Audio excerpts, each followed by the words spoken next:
Welcome to the show. Parents, do any of these expressions sound familiar? How many times have I told you to clean your room? Would you hurry up? We're going to be late. What do you mean you lost your homework? And the list goes on. And of course, you're not speaking these phrases in a nice, calm manner. You're screaming them, probably for the 10th time that day.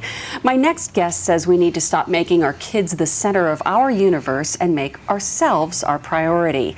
Hal Runkel is a licensed marriage and family therapist and the author of this book, Screamfree Parenting, Raising Your Kids by Keeping Your Cool. Thanks for joining me. Thanks. Thanks for having me. You know, this whole screening issue is a great one because it seems to me, and I'm a parent, you're a parent, going out, that we've taken a lot of the discipline out of parenting. You know, we don't want to do the spanking and things like this. But people are doing a lot more yelling at their kids. A lot more yelling because it's so convenient. It's so easy. You know, it's not just about yelling. Scream-free parenting, there's more than one way to scream. But screaming is just the most popular. Right. And it's this, what we're really talking about is all types of emotional reactivity. And that's just losing it, having a knee-jerk reaction in the heat of the moment. And it's so easy to do. It's so easy to do because our kids know how to push our buttons like nobody else in the world. The trick is taking a step back, focusing on myself, and realize, okay, when did I give them my remote control? By teaching them what buttons to push, because they're going to keep pushing them, as long as they get the same reaction. Even if it's a negative reaction, they'll keep pushing it. And I'm the one that gave them the remote control in the first place. Right. So, of course, the first question that's going to come up is, okay, the reason I'm screaming is because they're not listening to me. Absolutely. They are actually hearing every word you say. They're just not obeying you. And I get that question all the time from parents. My kids just don't listen to me, so I need to yell to get their attention. The problem is not that they're not listening, they're just not obeying. And we don't know what to do with that. Right. Because we're raising creatures that are independent from us. And that's the most challenging part about parenting. Right. They make decisions over and over again that defy us and defy all of our wisdom and just aren't the decisions we would like them to make. So if I can just find a place where I can calm down and let them make those choices, then they can taste the consequences of those choices. But instead, what I really do is I don't want them to make that mistake, and so I end up screaming and screaming and screaming. Well, and a lot of the times the mistakes that they make or the things that they don't do or whatever are inconveniencing us. Absolutely. They're not coming to dinner, they're not doing their homework, they're not getting up on time, and they miss the bus, so we're driving them to school, whatever it happens to be. Yep. Exactly. We want them to do this. And we have bought this model of parenting that says it's our job to make sure we get our kids to behave the right way, think the right way, feel the right way. And that's the model that we've grown up with, that it's our responsibility. But one of the things I say early on in the book is there's a lie at work. And that lie says that I'm responsible for my kids when I'm not responsible for them. What's the number one, I mean, you have teenagers. Right. Number one critique of most parents of teenagers is they don't take responsibility for themselves and for their mistakes or for their actions. Well, that's because we're taking too much responsibility for them in the first place. So people say, well, if you're not responsible for them, who is? They are. So I say I'm not responsible for my kids, I'm responsible to them. I'm responsible to them for how I behave, for how I conduct myself. So that the number one thing I can do for my kids is actually focus more on myself.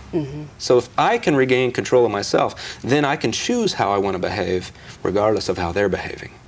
And that's the critical step. Plus, of course, by doing what you're talking about, we're setting a better example, really, for their behavior in the long run as well. Because, of course, how many times have we said, "Oh my gosh, I sound just like my parent," by saying that expression? You know, I'll turn this car around if you don't be, or whatever it happens. There was that show a long time ago with Paul Reiser. It had called My Two Dads, and he was pointing his finger and wagging his finger and yelling at one of his kids. And he said, wait a second, when did I grow my father's finger? You know, this great understanding that, yes, we start to turn into our parents and do all those things we never thought we would do. That's because we've become too focused on our kids. And we start to orbit our whole lives around our kids because we're told that's what we're supposed to do. And our kids are somewhat a reflection of us. We think if our kids are great kids, if our kids do all the right things, people are going to think, what a wonderful parent you are. What a wonderful person you are. Exactly, and that will make me feel good about what I'm doing, because parenting really is the most important thing most of us are ever called to. And so we feel this amazing amount of pressure. I mean, we're raising the next generation of human beings. And so we feel this pressure and we want to do good.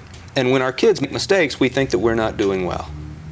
But my job as a parent is not to have mistake-free kids. My job is to launch them into adulthood with the skills they need to become decisive people, to become what I call self-directed people. So what can I do now to get them ready for that then?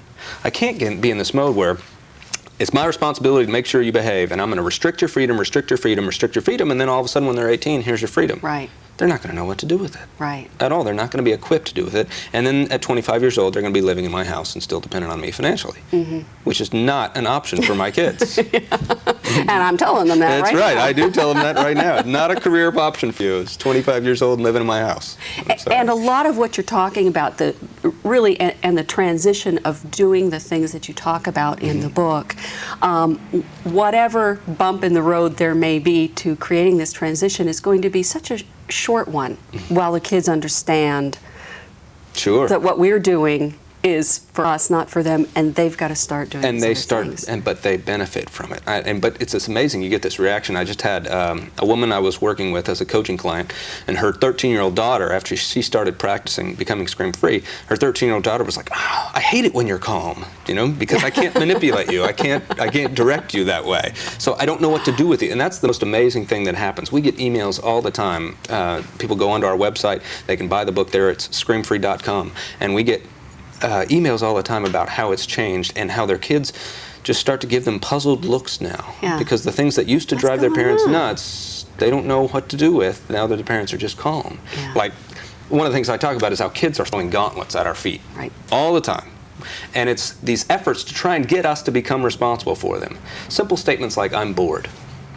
And what do we say? "I can't believe you're bored." Either we get mad. "I can't believe you're bored with all those toys upstairs that I've bought for you and spent. How can you be bored?" Or we take responsibility for it and say, "Well, you could do this, or you could call Johnny, you could play outside, you could do this," as if it's our job to entertain them. Right. But that's the way it's been set up. Well, what happens when they say, "I'm bored," and you just, man, that stinks. Yeah. I hate it when I'm bored. What are you going to do? Yeah. And the kids don't know what to do with that. Yeah. But all of a sudden, I'm not taking responsibility for them.